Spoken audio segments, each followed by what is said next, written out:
I don't think your mic's.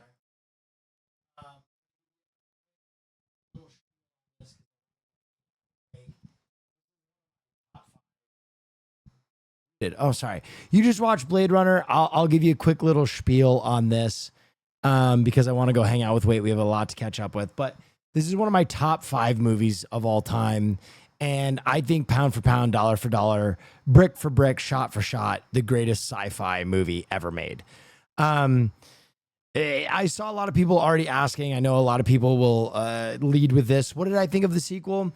I think the sequel is very good, and I've learned to love it. I think there are some parts of the sequel where they had to bend a little bit of the lore of the first film to make it work in the second film, which I at first was kind of abhorrent to me because to in any way denigrate the original film, I think is a crime. But I've learned to love it. I've learned to love the second film, 2049. 2049 is better for me. That's okay. It's okay to have wrong opinions. Listen, I think 2049 is a fantastic film. I think 2049 is also a 10 out of 10. However, I think it's hard to compete with one of the 5 best movies ever made. I don't know how else to say that. Like, you can be a perfect 10 out of 10 and it's hard to compete with the GOATs. You know what I mean? Blade Runner is up there with, like, 2001: A Space Odyssey. Like, it's rare air. And it's, I would say, up there with like Batman, Dark Knight, and a few other movies in terms of like the most influential film ever made. I think you can make an argument that Blade Runner has inspired more art than any other film ever made. The world built in Blade Runner, the art from Blade Runner, the style choices, kind of the Neo Hong Kong, has been sampled and remixed and twisted so many times. It's hard to even count. Especially in the context of a standalone film. Right. It's like franchises, transmedia franchises, they Yes. get a lot of buzz, but for like a one shot, unprecedented. Yeah. And I think when you watch Blade Runner, the first thing is you forget that this movie is like 50 fucking years old, man. When you look at other science fiction from the time, it's hard to even fathom how they made something so unbelievably bonkers beautiful. It makes no sense whatsoever. When you talk about every frame of painting, you can track through this movie and every single fucking frame in the whole thing is just, I mean, outrageous. Like the amount of detail and work and thought that goes into every frame. It really baffles you how this is the same guy who made fucking Gladiator 2. I don't know what happened. I don't know what happened to movies. But yeah, I love this movie. I've watched it so many times. The first thing I want to talk about specifically is the soundtrack by Vangelis or Zangelis, who was a synth artist at the time, kind of at the beginning of synth music. He was coming off another film. He did Chariots of Fire, and you might remember the theme that goes dun dun dun dun dun dun dun dun dun dun dun dun dun dun dun. So he had just done that soundtrack. Here, I'll give you a little taste of it. I won't just hum it.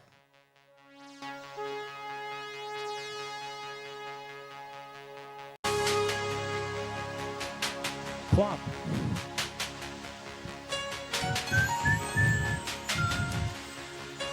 So he had just done this, and they were like, that was great. You want to try and make a full movie soundtrack, top to bottom, about this science fiction film we're making? And the subsequent result is, in my opinion, shortlist maybe the greatest original score for a film ever. It would be hard to pick one that sets the scene more, that is more iconic.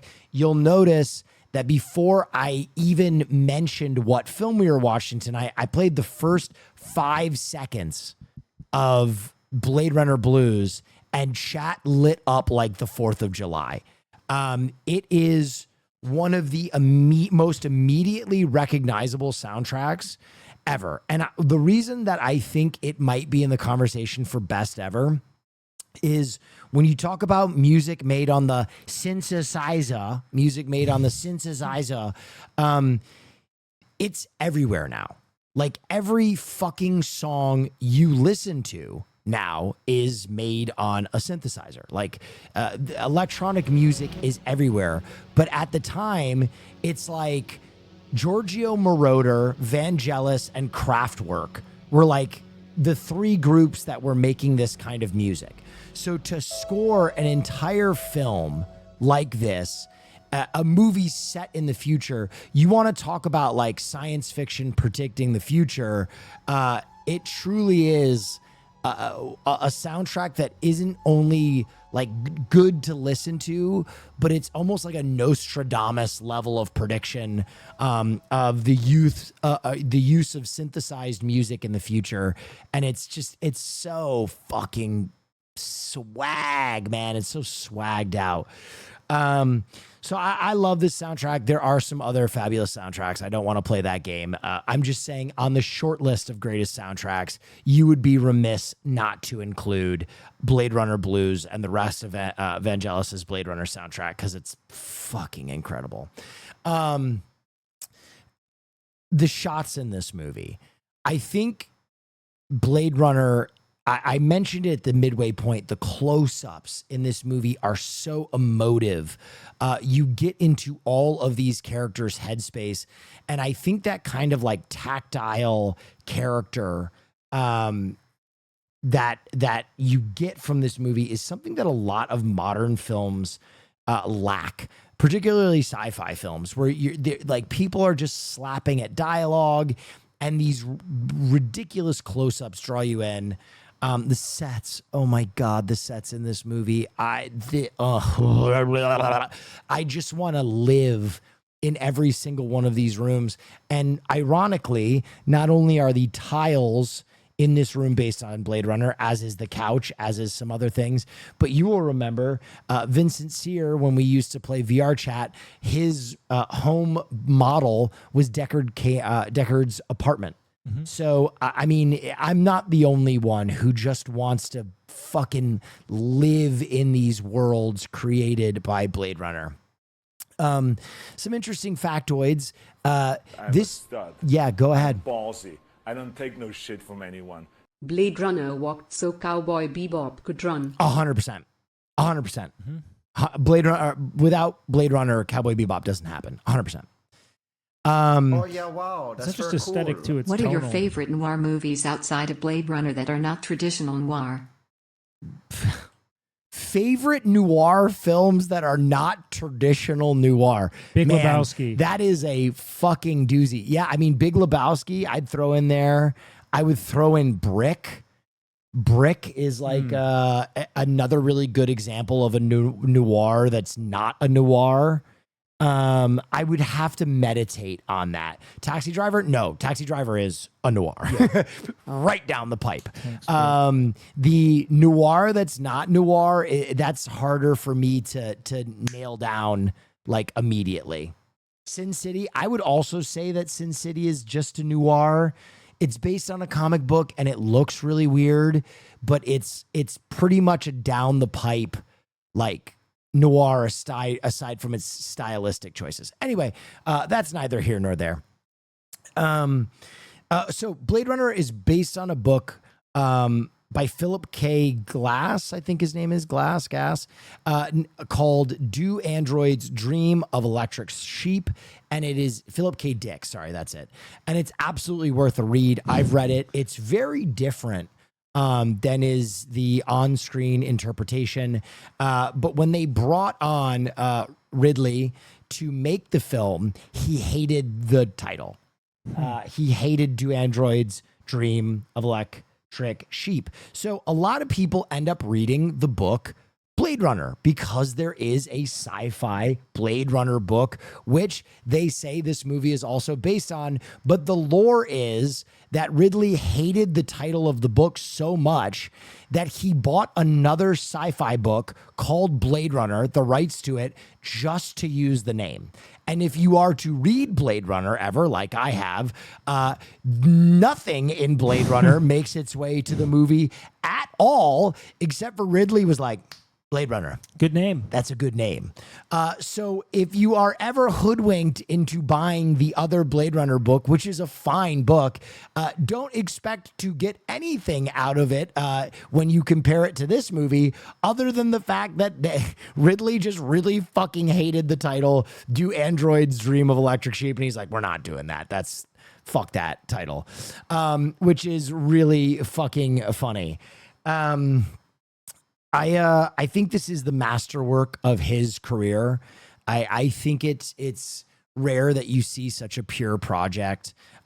We might watch 2049 next week if I'm feeling it, because the two films exist on a continuum and they're very good. My only reservation to that is I think Blade Runner 2049 is best enjoyed as its own project. And the reason being is if you are to watch the director's cut and consume all the extra cuts, because there are many cuts of this film, there is heavy insinuation, if you didn't pick it up, that Deckard is a replicant. Deckard himself has been, and this isn't Bible law. I'm ballsy. I don't take no shit from anyone. Yeah. On the topic of science fiction noir, Alphaville, 1965, predates Blade Runner by 17 years and is a fantastic film. True. So does Metropolis. They're great sci-fi films, but I don't think either has even anywhere near the impact. It's like saying The Postman predate the Beatles. Yeah, well, who still listens to the fucking Postman? You know what I mean? This is it. This is the project. I'm not saying that those are bad films, and I'm not saying that they don't have an important part in lore, but I'm just trying to stay with the reality and the fact and the importance that we are watching this movie because of its integral place in film history that cannot be replaced by any other sci-fi film. So as I was saying, it is heavily implied by Ridley, by film theorists, by fans, by everybody who's associated with this movie, that Deckard is actually a replicant. There are many hints to this, including in another cut of the film, Deckard keeps dreaming about unicorns, and in the end, his partner in crime, other cop, has made a unicorn animal, which is a kind of insinuation that he knows his dreams. He knows the memories which have been implanted in Deckard's head. The other evidence is that the two of the other replicants have fake photographs. And Deckard's photographs of his family, for some reason, look like they're from like the aught 10s. You know what I mean? Like the photos look like they're 100, 200 years old. And for some reason, those are the only photos that Deckard has in his apartment. They seem strange. They seem planted. Beyond that, the co-cop also says, "You did a man's work." And there are many, many, many insinuations that Deckard is just kind of the Blade Runner, right? The Blade Runner is a replicant that they make to basically go kill other replicants in the case that there is an outbreak on the planet. Also, his eyes glow. There are a lot of little hints as to the fact that Deckard could be a replicant. And I think that is really cool. I think it's one of my favorite parts of the lore. Now, The second movie, some people say it fits within the lore. I say it's kind of hokum. But the second movie insinuates that maybe Deckard is a replicant or isn't a replicant, but he's in the second movie. We all know he's in the second movie. So, you know, the built-in short lifespan kind of gets thrown out the window. And I don't like that kind of revisionist history. I love at the end of the movie the idea that two replicants with their very short lives are running and making the most of it, and they will live in fear for the rest of their brief lives. And Deckard, who visited this fear on his peers, now will spend the rest of his 4 years running from another Blade Runner. So I respect the second movie. I love the second movie. There's a little bit of a rewrite there that super fans will never admit is a rewrite, but I don't think you can get away without saying it's a little bit of a rewrite. But it is what it is. I still think the second movie's great, and I've learned to love it very, very, very much. How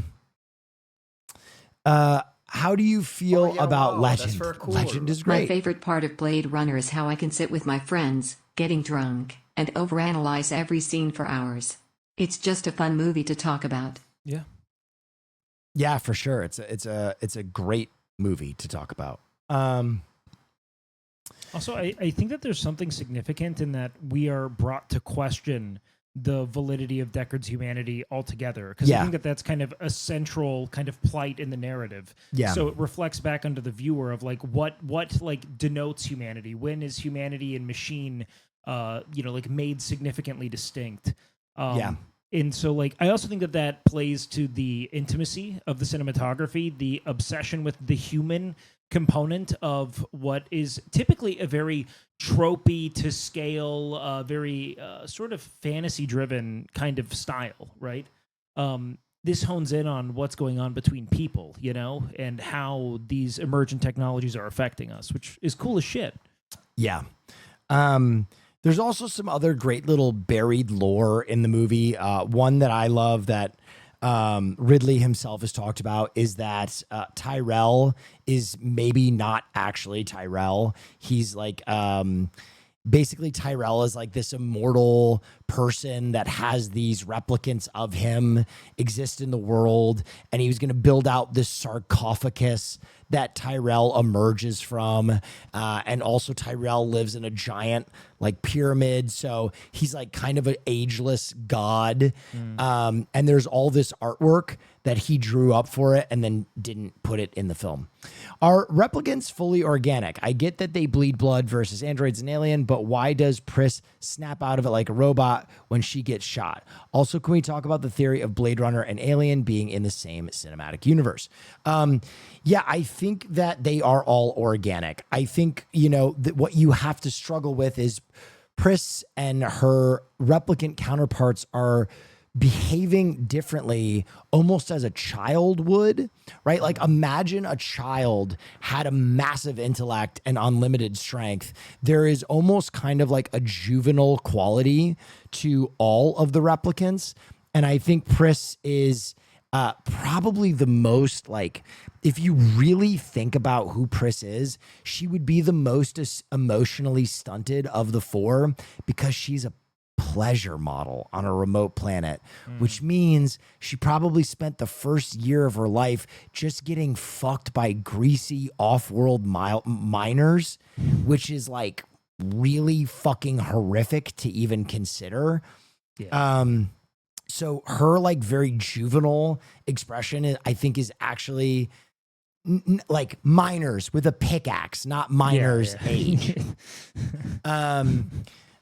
So I think that it explains kind of all their behavior as to why they can't like process in the way that you typically would.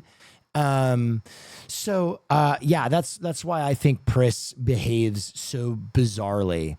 Did Sebastian die? Yeah, I think it's heavily implied that he was killed by Roy.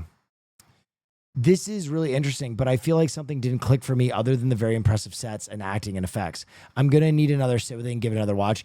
It is a movie that it's hard to focus on everything, especially when you're watching a chat. This is a movie that you have to give absolute focus to because there's not much hand holding. They don't say things over and over again, right? They're not like, well, this is how you tell a replicant, and this is how replicants made, and then this is their relationship. They say things once, they breeze over it. Some of it is conversationally delivered, but everything you need is in the film. It was designed for an era in which you would sit down in a theater and like only have that to focus on. Phones didn't exist. Like the way that media is designed now is with second screen friendliness in mind. So like it's kind of crazy the degree to which it challenges our brains now to just like, nope, you can't look there. Yeah. You can't look at your phone, can't look to your left. You got to watch the film. Yeah. This is my first watch. Definitely watch it again. Yes. Why did the replicant put a nail through his hand? He was experiencing rigor mortis, and he was doing anything he could to bring blood and feeling back to his hand. Also, bro was kind of crucifying himself. Yeah, bro was also kind of crucifying Took his himself. clothes off, fucking gave himself stigmatas. Yeah. Do you think audiences in 1982 were confused by the idea of replicants on their first viewing? The concept was so ahead of its time. I can't tell you what the initial reception was. It's before I was born, but I don't think it was like such an alien concept that people were like, couldn't wrap their heads around it. I think the other thing is like, I'm going to be real. People rewatched movies a lot more in the 80s. And people gave their unbridled attention a lot more in the 80s. So I think probably people watched and gave way more attention to this film. And I know I'm right because basically every creator you've ever consumed has borrowed from this movie. So the artists you love and respect that were alive in the 80s and afterward all watched this movie multiple times and borrowed from it. You also have to remember at the time, like cinema was like the most stimulating medium that existed. So like you were so sensitive to sound, sight, everything existing all at once that like you would be enraptured kind of no matter what. Yeah. When he took his shirt off, you could see tattoos. Do you think that could be a like a barcode sort of deal? I do. I think that's kind of like maybe a make or model number or like some kind of military because he's like a military robot replicant. So it could be some kind of platoon brand or something like that. Also, the Tears and Rain monologue is heavily improvised, which Unbelievable. Why did Roy save Deckard? Two reasons, in my opinion. The first, which is the hard canon one, I don't think Roy wanted to die alone. I think Roy knew that his time was up and he wanted to share a last moment with someone. And it was important for him to say his final piece to just anybody. Well, and his final piece is all about like, no one's going to know what I know. Yeah. And that's tragic. Like it really is like a somber treatise on the reality of death. Yeah. Right? That everything you lived goes with you. Yeah. I think the second reason, which is a little less canon, is that Roy might have known Deckard was a replicant. Mm-hmm. Yeah. So he saves him despite Deckard doing something so horrible. Many of the concepts were all from literature at the time, and Philip K. Dick was heavily inspired by psychedelics. Nice. Sick.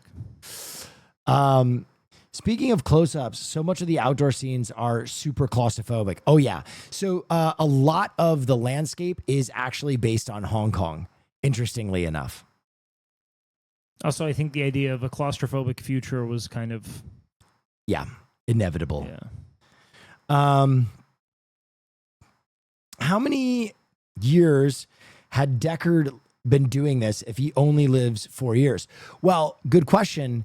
And the other thing you have to ponder is maybe Deckard had never retired a replicant ever.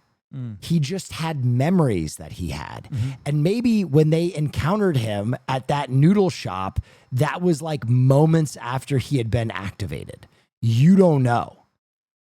Because if they can implant memories, maybe that noodle shop is always where they pick up the Blade Runner. Yeah, there's just a fucking storeroom full of Harrison Fords. Yeah. Fuck. Have you heard of the theory that this movie takes place in the Alien universe, like the replicants? Yeah, I've heard that theory. That they are like Weyland Yutani robots or a competing group.